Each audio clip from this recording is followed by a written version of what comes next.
Bakit kaya tayo pinagpapalit guys? Sa tingin nyo bakit? Dahil ba nagkulang tayo? O dahil hindi tayo naging sapat? Alin ba doon? Parehas ata lang.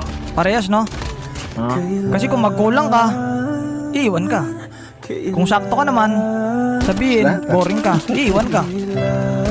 Kung sobra-sobra ka naman, sabihin nakakasakal ka, iiwan ka. Tama. Anong point doon? Wala kang magagawa para mag-stay sa iyong tao. Ang tanging makakapagpastay lang sa taong mahal mo kung willing ka rin niyang ipag-stay sa buhay niya. Alam mo yon, to that point na kailangan niya oh wait lang pre, ubus ata sa akin to pre. Ubus na pre. Tara par, ubus na par. Ubus na pre. Wala tayong sasakyan. Sabi ko sa inyo pre, ubus na pre. Ubus na yung pag-ibig ko sa'yo.